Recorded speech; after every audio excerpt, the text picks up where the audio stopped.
성도 여러분, 우리 주님의 은혜 가운데서 평안하십니까? 아멘.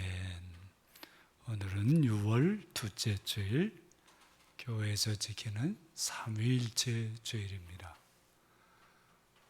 우리를 사랑하시고 우리에게 모든 것이 되어주시는 성삼위일체 하나님께 영광을 돌리고, 우리 하나님과 함께 하나님께서 열어주시는 새로운 세상에 대한 소망과 그리고 헌신을 다짐하는 그런 주일입니다. 오늘 이 삼위일체 주일에 예배에 나오신 여러분들 모두에게 우리 하나님 아버지의 새 은혜가 가득하시기를 축원합니다. 아멘. 예배 인사 나누겠습니다. 찬미 예수 마라나타. 아멘. 아멘. 함께 예배하는 성도들과 인사해 주세요. 예수 샬롬, 예수 샬롬, 예수 샬롬, 예수 샬롬. 다 일어나셔서 반주자의 성령에 따라 거룩하신 하나님께 예배하겠습니다.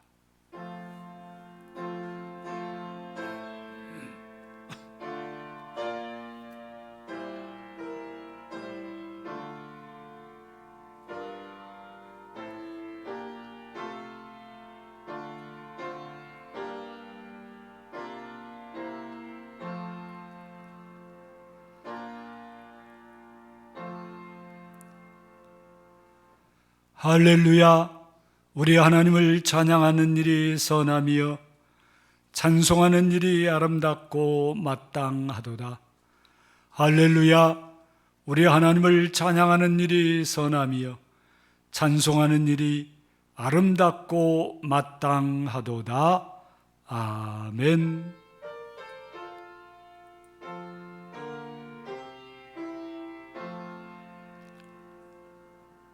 사랑의 하나님, 은총의 하나님, 감사와 찬송과 영광을 성삼위일체 하나님께 돌립니다. 하나님, 우리 아버지의 크고도 놀라운 은총 속에 살아가는 우리들이 오늘도 하나님 아버지의 부르심을 듣고 주 예수 그리스도 안에서 삼위일체 주일 예배를 드리려고 다 주님 앞에 나왔습니다. 예배하러 모인 모든 성도들과 온라인으로 예배하는 모든 성도들에게 성령으로 충만케 해 주셔서 성령과 진리 안에서 예배하게 하시고 우리 예배를 통해서 하나님 아버지께서 영광을 받으시고 우리 모두에게 새 은혜가 임하게 하옵소서.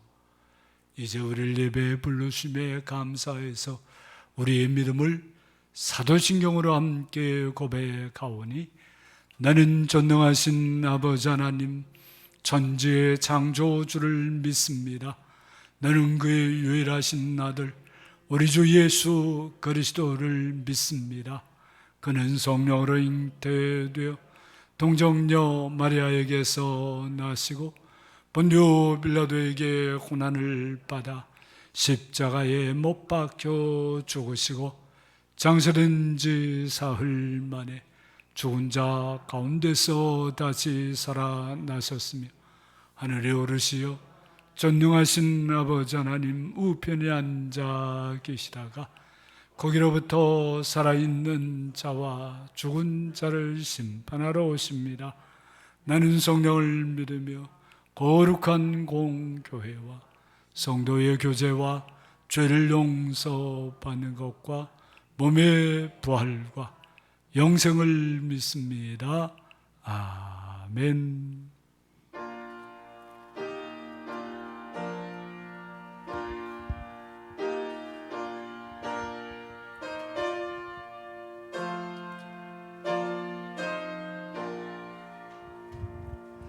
이 천지가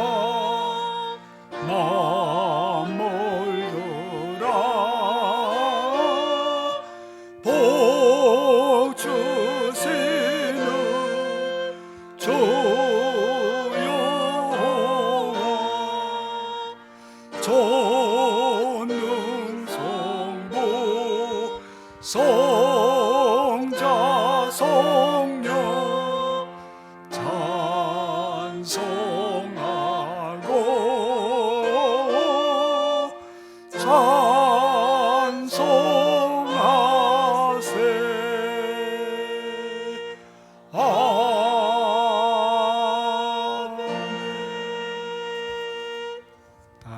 이어서 교독문 137번으로 교독하겠습니다.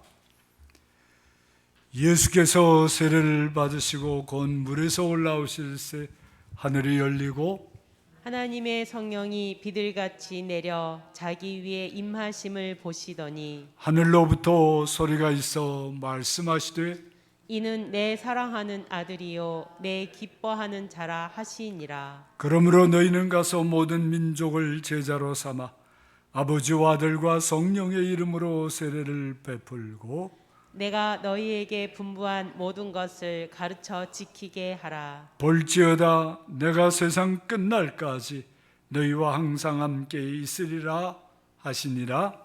몸이 하나요 성령도 한 분이시니 이와 같이 너희가 부르심의 한 소망 안에서 부르심을 받았느니라. 주도 한 분이시요 믿음도 하나요 세례도 하나요 하나님도 한 분이시니 곧 만유의 아버지시라. 만유 위에 계시고 만유를 통일하시고 만유 가운데 계시도다. 아멘.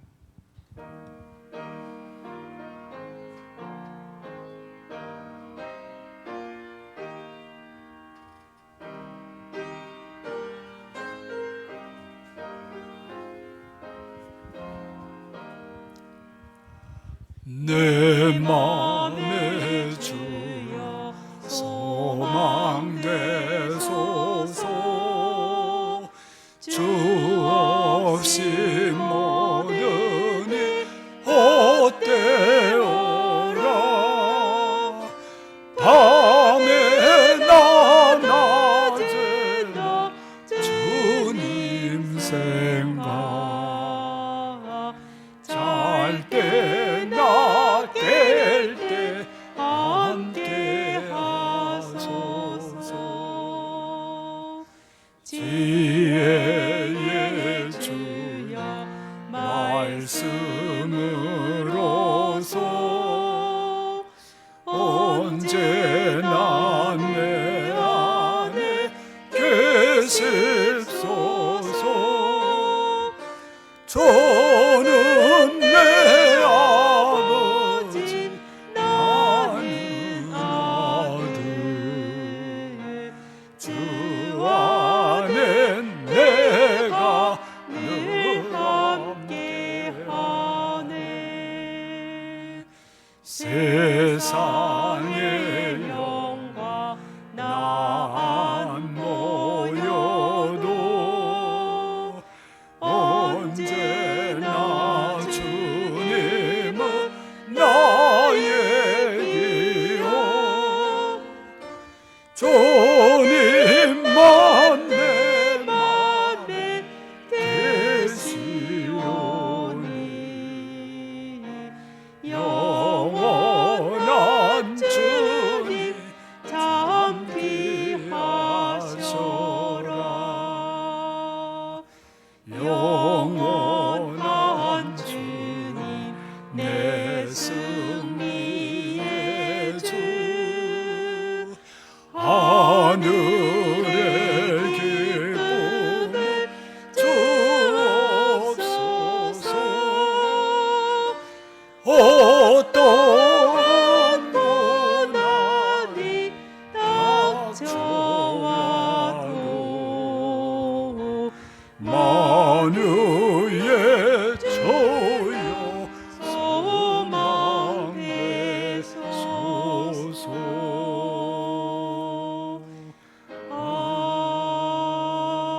아멘.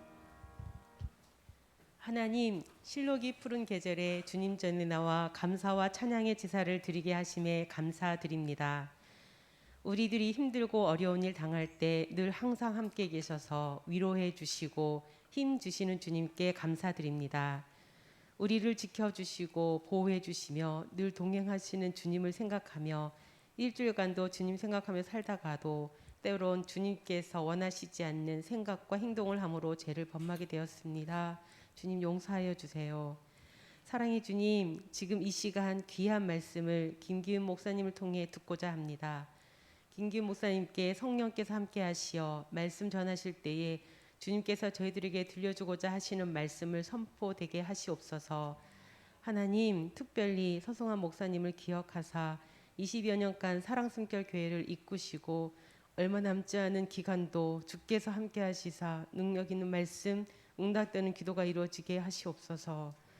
아버지 하나님, 우리의 이웃들을 돌아보게 하시어 나만을, 나의 가족만을 위한 기도에서 다른 이들을 돌아보는 중보 기도가 우리의 입술에서 마음에서 나오게 하사 가까운 이웃에서 전 세계를 품는 기도가 우리 사랑 숨결 교회에 충만케 하시옵소서. 우리를 사랑하시는 예수 그리스도의 이름으로 기도드립니다.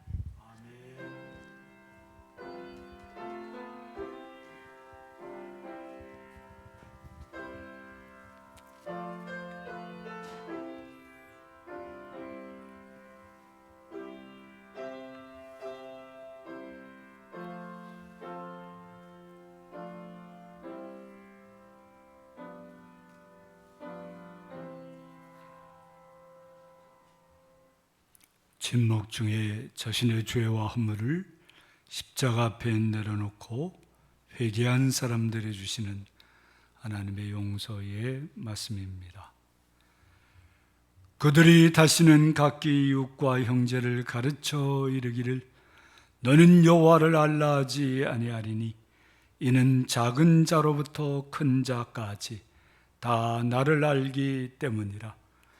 내가 그들의 악행을 사하고 다시는 그 죄를 기억하지 아니하리라. 여호와의 말씀이니라. 그러므로 그리스도 예수 안에 있는 사람들에게는 결코 정죄함이 없느니라. 아멘.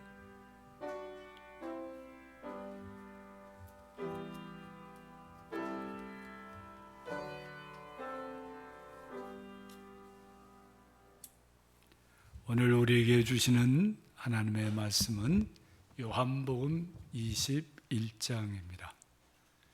신약성경 184쪽 요한복음 21장 1절부터 14절 말씀입니다. 이 계시의 말씀을 함께 읽을 때 오늘 우리에게 주시는 하나님의 말씀을 받으시기 바랍니다. 다 함께 읽겠습니다. 그 후에 예수께서 디베랴 호수에서 또 제자들에게 자기를 나타내신 일이 이러하니라. 시몬 베드로와 디드모라 하는 도마와 갈릴리 가나 사람 나다나엘과 세베대의 아들들과 또 다른 제자 둘이 함께 있더니 시몬 베드로가 나는 물고기 잡으러 가노라 하니 그들이 우리도 함께 가겠다 하고 나가서 배에 올랐으나 그날 밤에 아무것도 잡지 못하였더니 날이 새어갈 때에 예수께서 바닷가에 서셨으나 제자들이 예수인 줄 알지 못하는지라. 예수께서 이르시되 얘들아 너희에게 고기가 있느냐? 대답하되 없나이다. 이르시되 그물을 배 오른편에 던지라. 그리하면 잡으리라 하시니 이에 던졌더니 물고기가 많아 그물을 들 수 없더라. 예수께서 사랑하시는 그 제자가 베드로에게 이르되 주님이시라 하니 시몬 베드로가 벗고 있다가 주님이라 하는 말을 듣고 겉옷을 두른 후에 바다로 뛰어내리더라. 다른 제자들은 육지에서 거리가 불과 한 50칸쯤 되므로 작은 배를 타고 물고기 든 그물을 끌고 와서 육지에 올라 보니 숯불이 있는데 그 위에 생선이 놓였고 떡도 있더라. 예수께서 이르시되 지금 잡은 생선을 좀 가져오라 하시니 시몬 베드로가 올라가서 그물을 육지에 끌어올리니 가득히 찬 큰 물고기가 153마리라. 이같이 많으나 그물이 찢어지지 아니하였더라. 예수께서 이르시되 와서 조반을 먹으라 하시니 제자들이 주님이신 줄 아는 거로 당신이 누구냐 감히 묻는 자가 없더라. 예수께서 가셔서 떡을 가져다가 그들에게 주시고 생선도 그와 같이 하시니 이것은 예수께서 죽은 자 가운데서 살아나신 후에 세 번째로 제자들에게 나타나신 것이라. 아멘. 김기훈 목사님께서 말씀을 전해 주시겠습니다.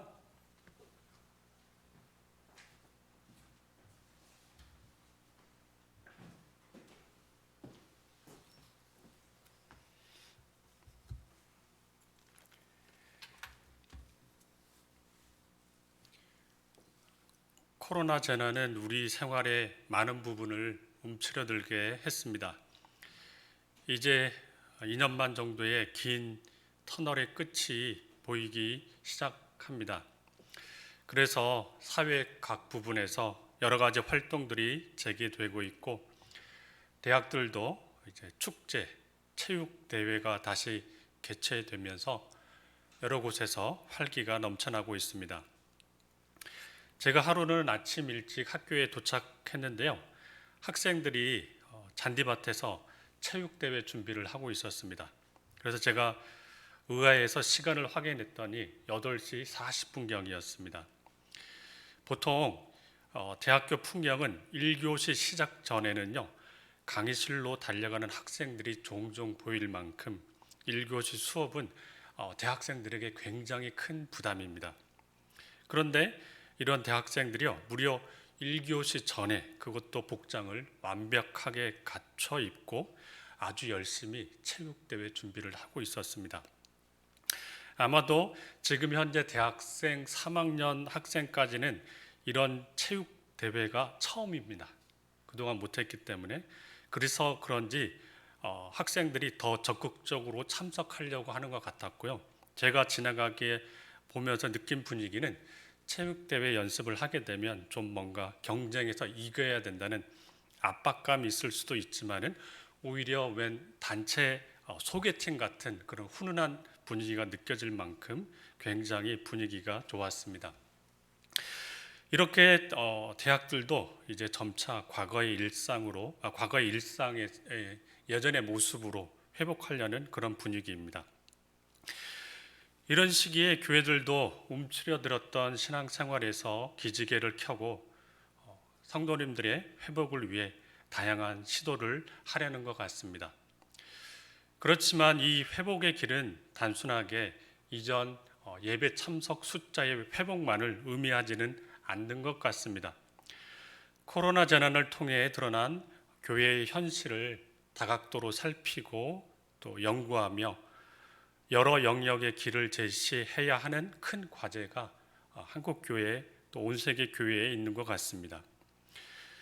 성도들 개인의 신앙생활이나 교회와 사회의 관계에 대한 영역들, 또한 교회와 만물과의 관계에 대한 영역들, 또 여러 가지 많은 부분들이 있지만은요, 오늘 말씀을 통해서 그 가운데 하나인 일상의 회복에 대해서 함께 살펴보길 원합니다. 기억하시겠지만은 사랑 숨결교회는 2015년부터 선교적 교회론을 교회의 중요한 근간으로 삼고 있습니다. 교회의 본질은 선교이고 교회와 성도들이 존재하고 살아가는 그 자리가 보냄받은 자리, 그러니까 선교지라는 중요한 본질을 선교적 교회론은 담고 있습니다. 성부 하나님께서 성자 예수님을 세상에 보내시고 삼위일체 하나님께서는 우리를 이 세상으로 보내셨기에 우리가 살아가는 이 자리가 주님께 보냄받은 자리이고 선교지가 됩니다. 그렇기 때문에 저도 그렇고 성도님들에게도 그렇고 그리스도인으로서 주일의 소중함과 더불어 우리가 살아가는 일상의 삶도 중요한 보냄받은 자리입니다.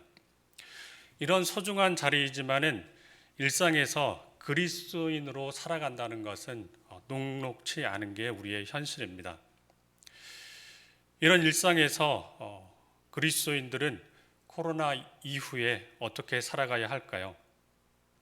오늘 함께 읽으신 요한복음 21장을 통해서 우리의 일상 회복을 견인할 근간들을 살펴보길 원하는데, 첫 번째로 살펴볼 것은 일상의 기억 재생 장치라고 말할 수 있겠습니다. 이 단어를 어떻게 표현할까 굉장히 궁리를 했지만은 적절한 단어가 떠오르지 않아서 약간 투박해 보이더라도 그냥 들어주시면 감사하겠습니다. 재생이라는 단어를 국어사전에서 찾아보면 몇 가지 용례를 소개하는데요. 그중 하나가 본래대로 다시 보이거나 들리게 하다라는 의미가 담겨져 있습니다. 요한복음 21장에는요. 그 당시 주님을 만난 제자들을 위한 그들의 기억 재생 장치가 기록되어 있습니다. 베드로와 제자들은 저희가 살펴보기 전에 요한복음 20장에서부터 부활하신 예수님을 만났습니다. 그런데 그 만남은 그들의 일상생활에 아직 아무런 영향을 미치지 못했습니다. 두 번이나 부활하신 주님을 제자들은 공동체적으로 경험했지만 어쩌면 그들은 하나의 영적 체험으로 마음에만 간직한 채 디베랴 호수로 돌아갔습니다. 이 제자들은 시몬 베드로를 비롯한 7명의 제자들은요, 물고기를 잡으러 배를 탔습니다. 그런데 밤이 새도록 수고하였지만은 아무것도 잡지 못합니다. 그래서 날이 새어갈 때에 드디어 예수님께서 제자들에게 나타나시고 그들에게 그물을 배 오른편에 던지라고 말씀하시고 그 이후에 그물을 들 수 없을 정도로 많은 물고기를 잡게 되었습니다. 그런데 이 이야기는 어디에서 읽은 장면 같지 않으십니까? 성경을 많이 읽으신 성도님들께서는 아시겠지만은 누가복음 5장에서 베드로를 중심으로 한 제자들이 예수님을 따르게 되는 그런 장면과 유사합니다. 성경을 읽고 이 성경 속에 등장하는 7명의 제자들도 분명 이 장면 어디선가 경험했는데 하다가 아마 깨달았을 것 같습니다. 맞아, 예수님을 따르겠다고 우리들이 결단했던 바로 그 순간에도 이랬어. 예수님께서 부활하셨지만은요, 부활의 의미도 이해하지 못하고 자신들의 사명도 제대로 알 수 없어서 혼돈 가운데 있던 제자들을 위해서 예수님께서는 제자 공동체가 하나님의 현존을 경험했던 그 순간을 재상할 수 있도록 그들을 인도하십니다. 또한 9절을 보시면은요, 예수님께서 제자들이 배에서 내려오면서 그들을 앞에 온 제자들에게 이제 생선과 떡으로 아침을 차려주십니다. 이 장면도 어떤 의미에서 본다면 성경 어디에서 만난 것 같은 장면입니다. 9절에 생선이라는 단어는 원어적으로 3절에 나오는 물고기라는 단어와 같은 단어가 아닙니다. 그래서 아마 한글 성경도 같은 물고기지만은 물고기와 생선으로 이렇게 구분해서 번역한 것 같습니다. 9절에 나온 생선이라는 단어는 원어적으로 옵사린이라는 단어인데요. 신약 성경에서 유일하게 여기와 요한복음 6장 9절과 11절에 사용됩니다. 그런데 요한복음 6장에는 우리가 아는 것처럼 거기에는 예수님께서 바로 보리떡 5개와 생선 2마리로 5,000명을 이상 되는 사람들을 먹이신 오병이어 사건이 기록되어 있습니다. 여기에 예수님께서 손에 받으시고 그 다음에 사람들에게 나누어 주신 생선이라는 단어가 바로 오늘 읽으신 요한복음 21장 9절에 다시 등장합니다. 아마도 요한복음의 저자인 사도 요한은 분명 그 새벽에 예수님께서 그들 앞에 차려놓으신 떡과 생선을 보면서 자신의 머리에 오병이어 사건이 그 장면이 그때의 현장의 모습들이 분명하게 재생되었을 것입니다. 그렇기 때문에 사도 요한은 이 요한복음에서 오병이어 사건의 그 단어를 예수님을 만났던 그 아침에 그 물고기에 다시 이 생선에 다시 사용하면서 그 모습을 분명하게 보여주고 있습니다. 어쩌면 사도 요한은 이렇게 말했을지 모르겠습니다. 그래, 그때 예수님께서 떡 5개와 물고기 2마리로 5천 명이 넘는 사람들을 배불리 먹여주셨어. 그때 우리는 예수님께서 진정한 메시아이심을 경험했어. 이 새벽에 우리에게 이렇게 아침을 차려주신 이분은 내가 그때 만난 그 메시아 예수님이 분명해. 요한은 자신 앞에 계신 분이 분명 그때 만났던 메시아 예수님이 분명하구나를 이렇게 확신했을 것입니다. 코로나의 재난 시기를 벗어나고 있는 우리 성도님들에게도 어쩌면 이런 기억 재생 장치가 필요한 것 같습니다. 저는 아침에 캠퍼스로 출근하게 되면은요, 학교 정문 옆에 있는 학생 주차장에 차를 주차하고 정문에서 한 10분 정도 내외에 되는 거리를 걸어갑니다. 약간 오르막길이라서 약간 좀 걸어가기에는 버거울 수 있지만은 그래도 아침에 그 길을 걸어갈 때마다 간사 초년병 때부터 아마 그렇게 기도해서 그런지 매일 기도하면서 그 길을 걸어갑니다. 그래서 그 길을 걸어갈 때마다 거의 많은 기도를 이렇게 기도했습니다.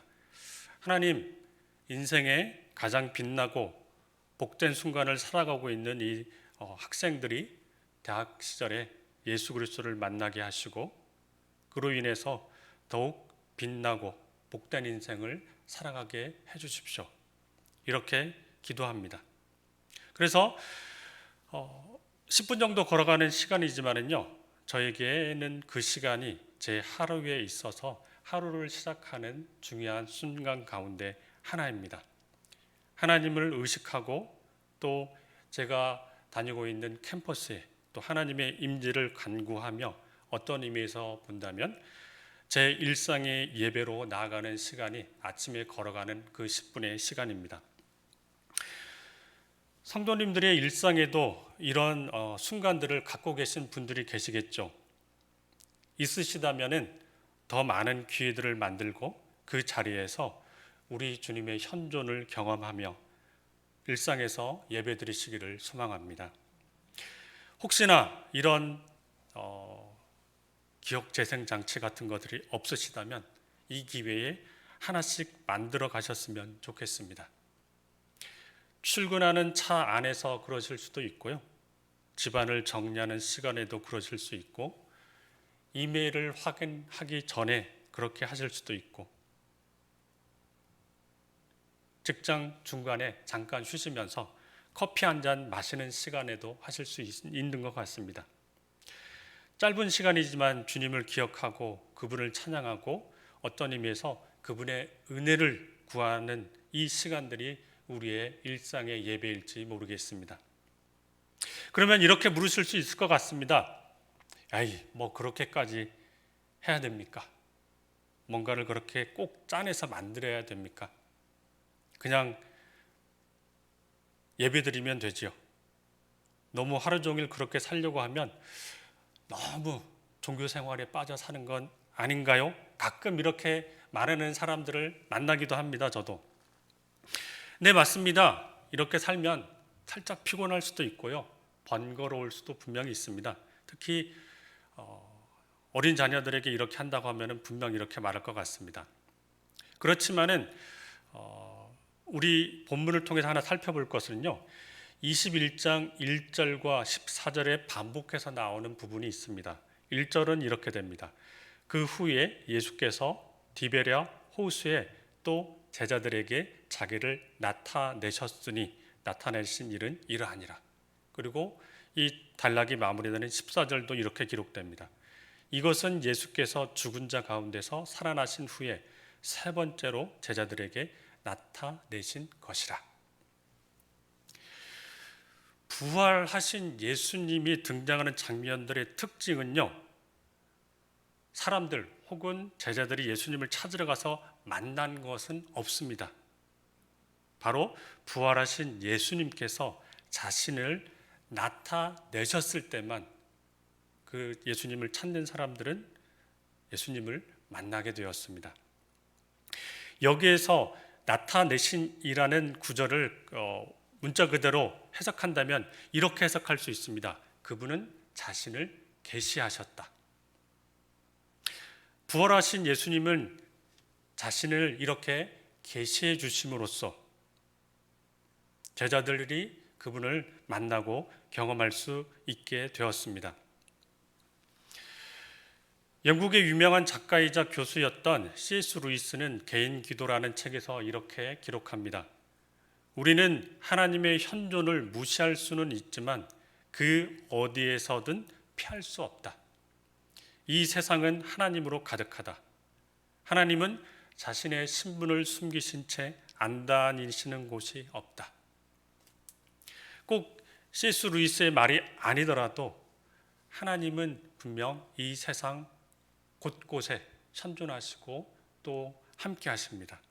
그런데 문제는요, 재미있게도 우리의 모습에서 이것들을 볼 수 있는데요.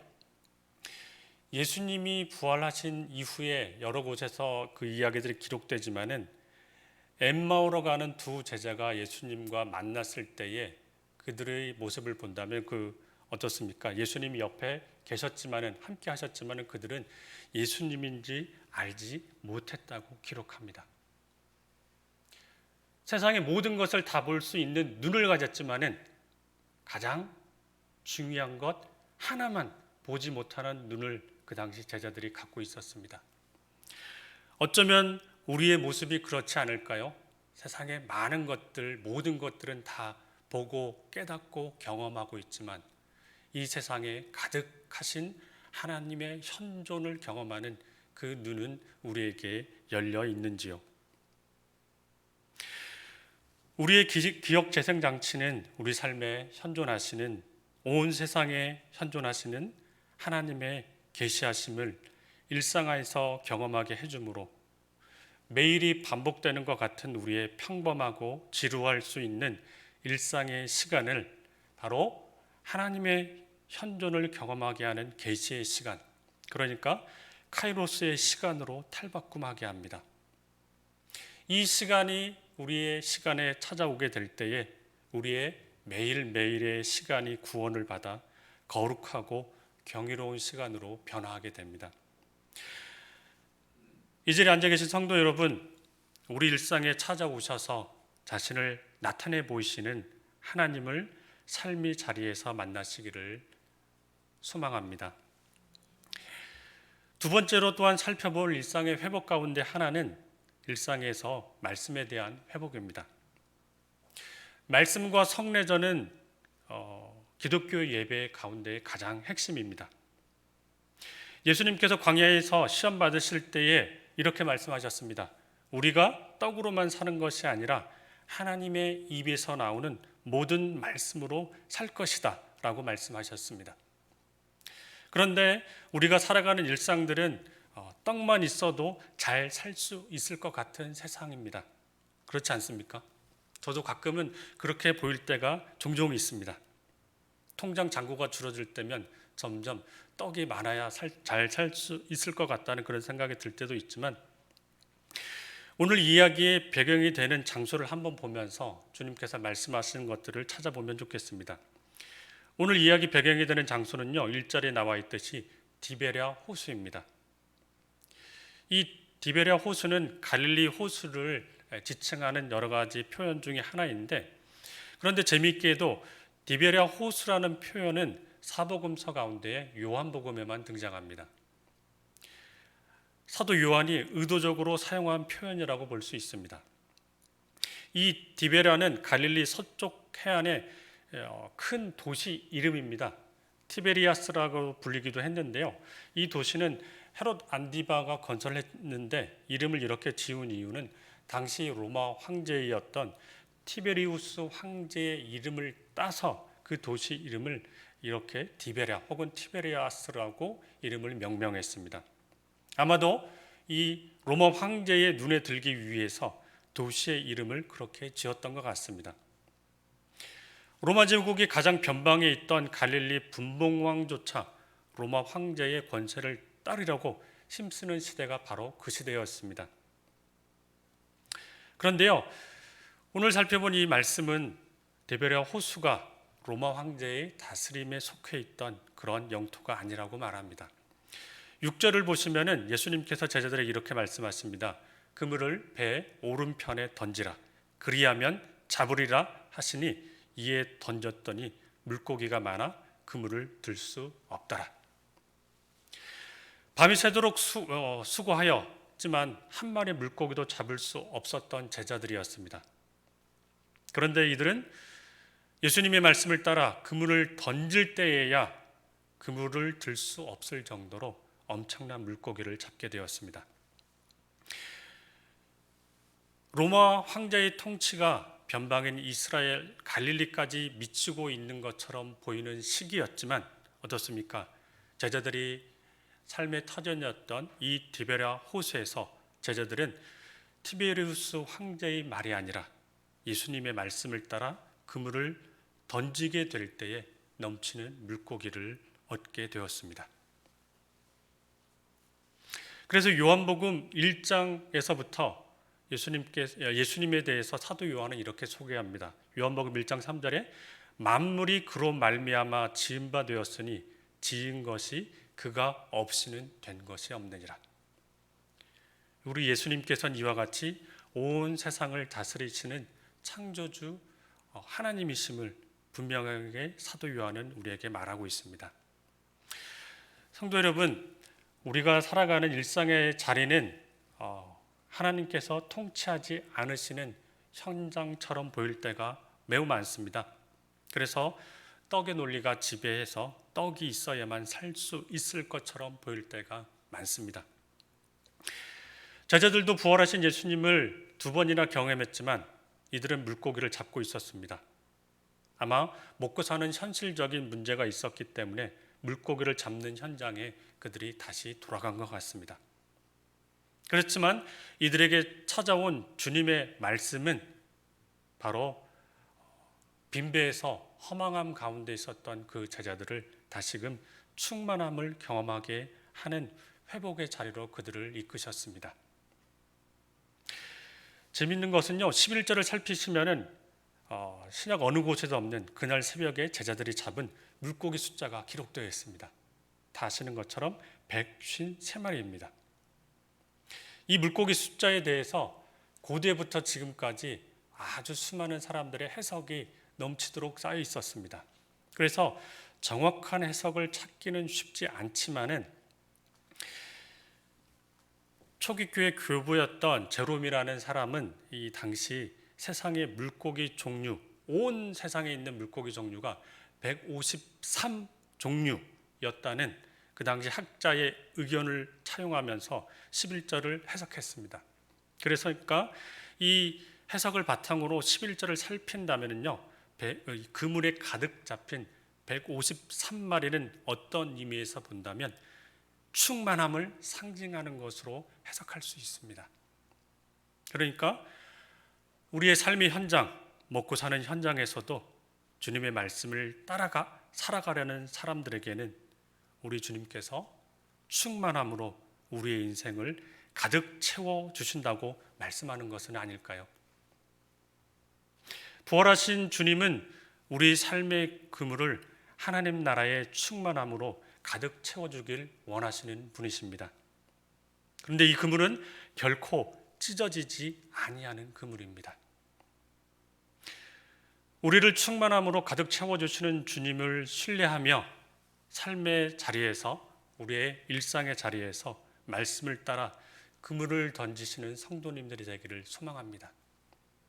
그것으로 던질 때에 비록 우리에게 물질적인 것이 풍성하진 않을지라도, 혹은 제자들처럼 밤이 새도록 수고했지만 허탕을 치는 일도 있을 수 있을 것 같습니다.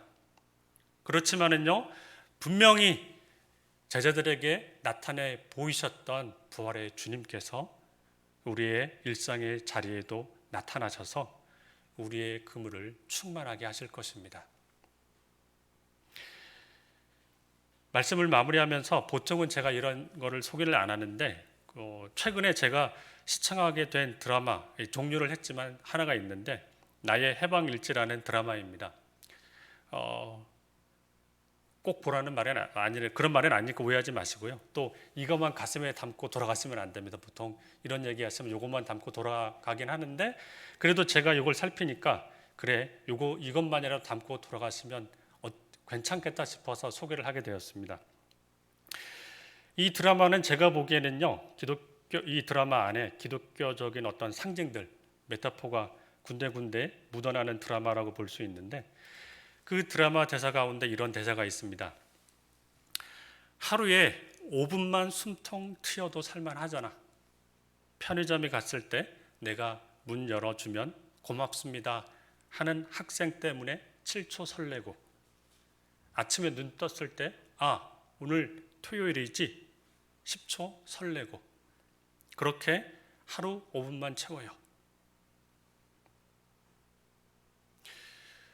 우리 일상에 부활하신 예수 그리스도의 현존을 경험함으로써 성도님들의 그 삶의 그물 가운데에 이렇게 하나님께서 부어주시는 그 은혜들을 하나둘씩 체화하시기를 소망합니다.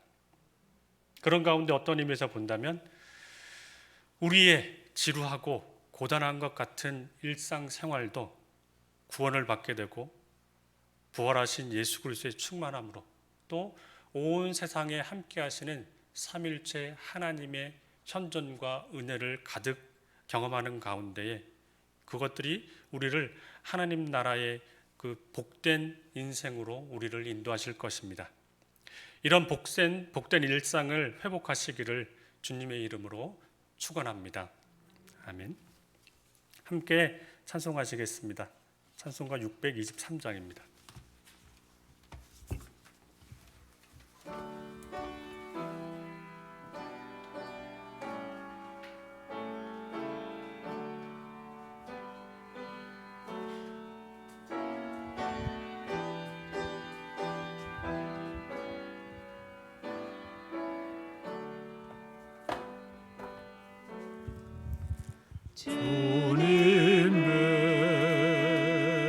주님의 시간에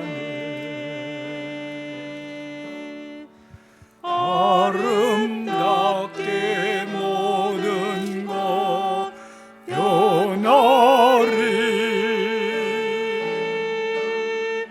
주님 나의 갈 길을 인도하여 주시니 주의 뜻을 따라서 살리라.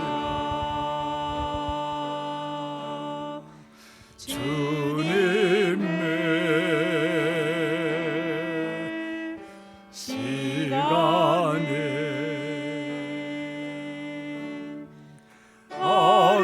아름답게 모든 것 변하리.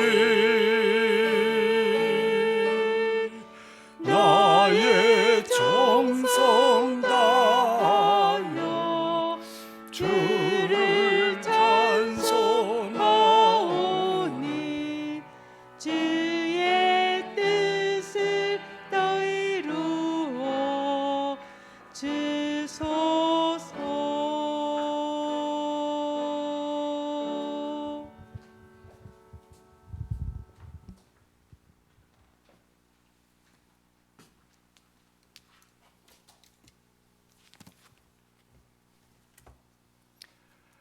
하나님 아버지 감사합니다.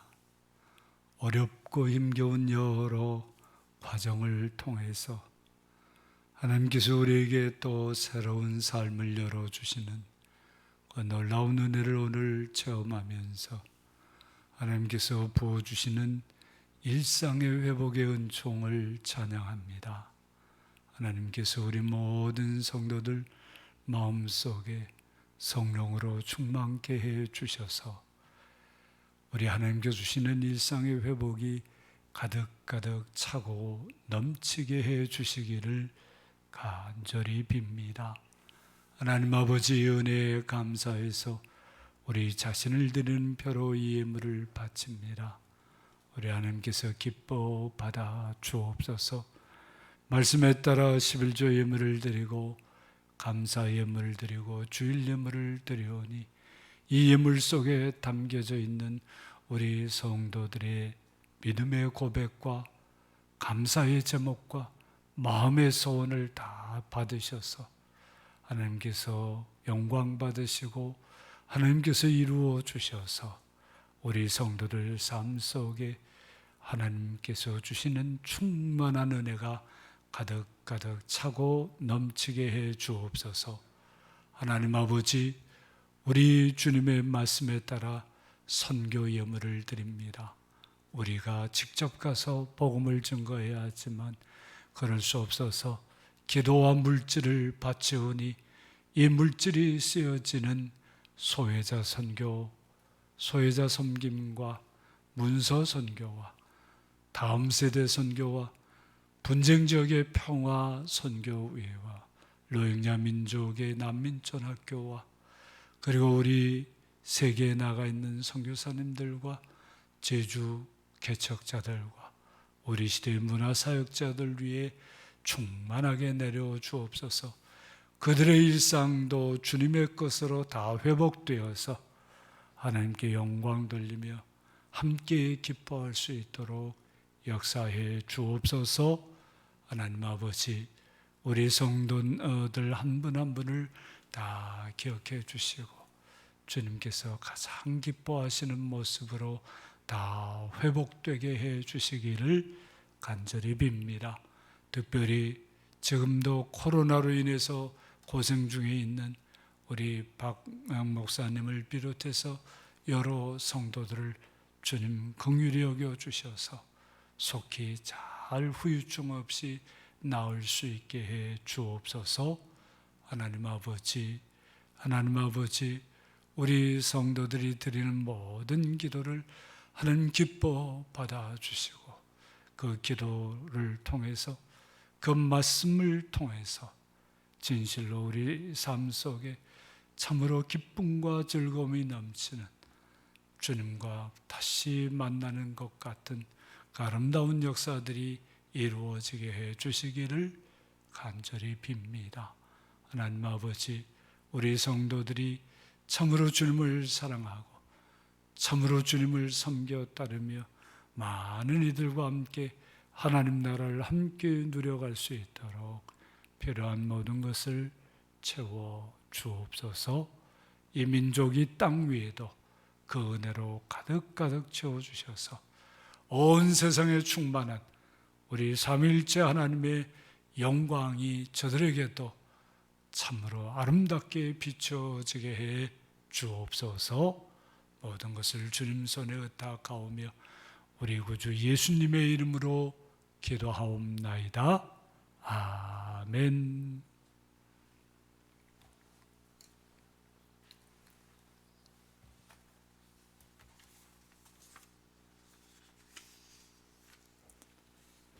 교회 소식입니다. 올해 맥주 감사 주일은 제2대 위임 목사님 부임 일정 관계로 예년보다 일주일 앞당겨서 6월 26일 6월 마지막 주일에 지키도록 하겠습니다. 맥주 감사 주일은 지난 반년의 은혜를 감사하면서 앞으로 반년의 은혜를 간구하는 절기입니다. 여러분께서 많이 기도로 준비해 주시기 바랍니다. 저는 6월 21일 화요일 날 세종으로 이사하게 되고요. 저희 집은 그렇게 이사하고 그 집에 제2대 위임 목사님이신 원관성 목사님 댁이 6월 24일 날 제주로 이사 오시게 됩니다. 저는 위임 목사직 인계 인수를 위해서 7월 중순까지 제주에 머물렀고요. 그 이후로는 12월까지 안식 휴가 기간을 가집니다. 이 휴가 기간에는 원 목사님이 담임 목사로서 심호하게 됩니다.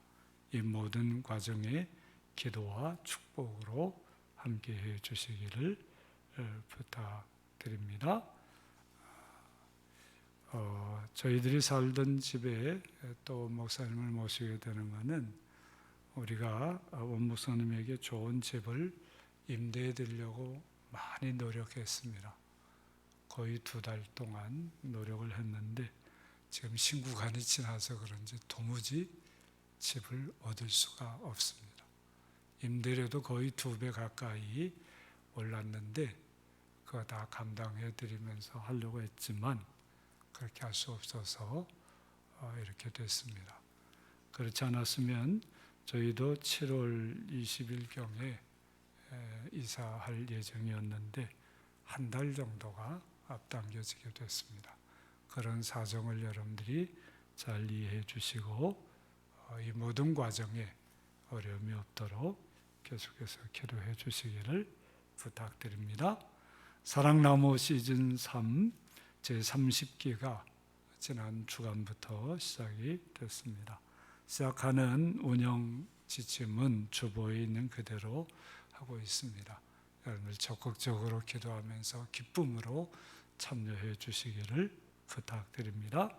또 로비에 게시되어 있는 2022년 친교 자료집 초안을 각 성도님들께서 꼼꼼히 다 확인해 주시고 틀린 것이 있으면 다 고쳐 주시기를 부탁드립니다.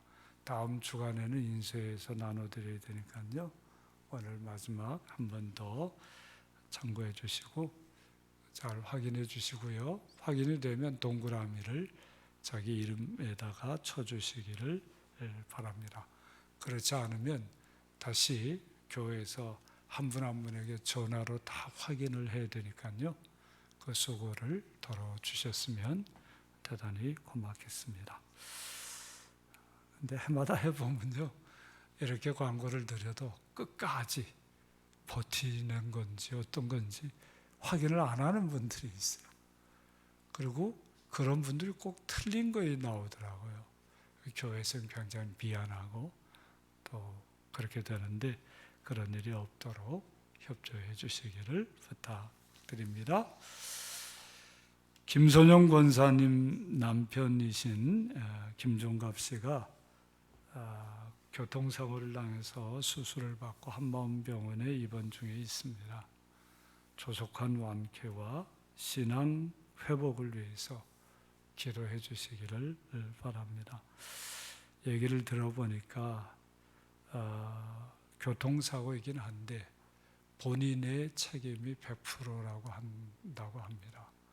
그래서 이제 많은 것을 감당해야 될 텐데 많이 염려되는 과정에 있습니다. 여러분들께서 기도해 주시기를 부탁드립니다.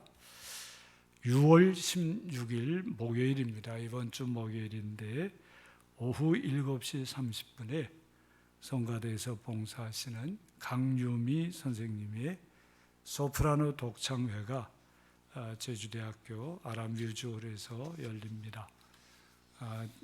제주대학교 아람뮤지홀이 어디인지 아시죠? 지난번에 우리 합창 공연했던 곳입니다. 이 안내하는 그것이 안내데스크 그 위에 있으니까요. 잘 보시고 한여름밤에 초여름밤에 아름다운 성악 향연을 즐겨주시기를 부탁드립니다. 사랑숨결문화학교 어제 개강 예배 드리고 수업에 들어갔습니다. 아주 참 재미있는 반도 있고요. 열심인 반도 있고요. 또 아주 호기심 어린 반도 있습니다. 여러분들께서 계속해서 추가 입학도 가능한 것 같으니까요. 여러분들께서도 많이 참여해 주시기를 부탁드립니다. 그 외 여러 소식들은 주보를 잘 읽어 주시기 바랍니다. 다 일어나셔서 성도의 교제를 나누겠습니다. 주님의 이름으로 사랑합니다. 인사해 주세요. 주님의 이름으로 사랑합니다. 주님의 이름으로 사랑합니다. 주님의 이름으로 사랑합니다. 축복하겠습니다. 주님의 일상을 회복하십시오. 이렇게 축복하겠는데 일상을 회복하십시오. 이렇게 축복해 주십시오. 일상을 회복하십시오. 일상을 회복하십시오. 일상을 회복하십시오. 십계명을 확약하겠습니다. 하나님이 모든 말씀으로 말씀하여 이르시되 나는 너를 애굽 땅 종되었던 집에서 인도하여 낸 네 하나님 여호와니라. 제1은 너는 나 외에는 다른 신들을 내게 두지 말라. 제2는 너를 위하여 새긴 우상을 만들지 말고 그것들을 섬기지 말라. 제3은 너는 내 하나님 여호와의 이름을 망령되게 부르지 말라. 제4는 안식일을 기억하여 거룩하게 지키라. 제5는 내 부모를 공경하라. 제6은 살인하지 말라. 제7은 간음하지 말라. 제8은 도둑질하지 말라. 제9는 내 이웃에 대하여 거짓 증거하지 말라. 제10은 내 이웃의 집을 탐내지 말라. 다 함께 예수께서 이르시되 내 마음을 다하고 목숨을 다하고 뜻을 다하여 주 너의 하나님을 사랑하라 하셨으니 이것이 크고 첫째 되는 계명이요 둘째도 그와 같으니 네 이웃을 내 자신같이 사랑하라 하셨으니 이 두 계명이 온 율법과 선지자의 강령이니라. 아멘.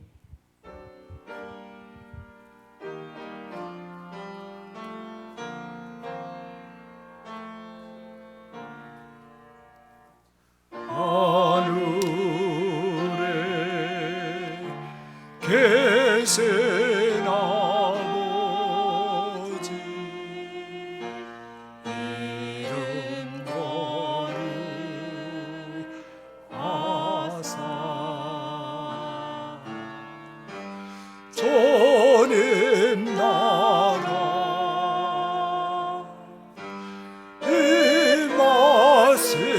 임하시고 또 새로워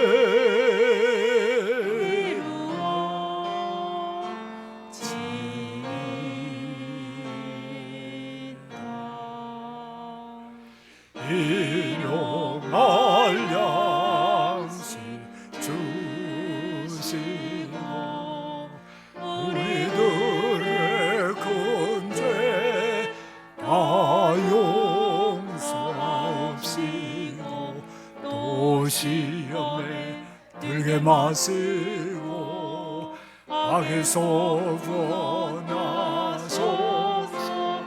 내게 주의 나라 주의 권세 주의 영광 영원히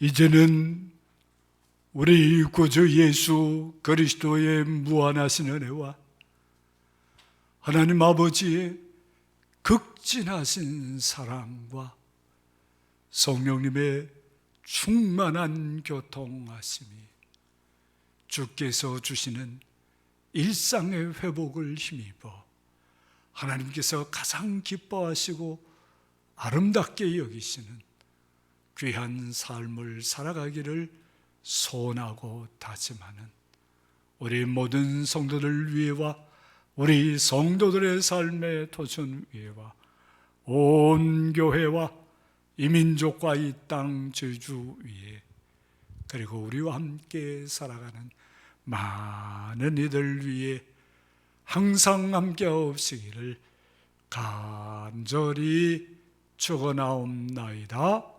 아멘.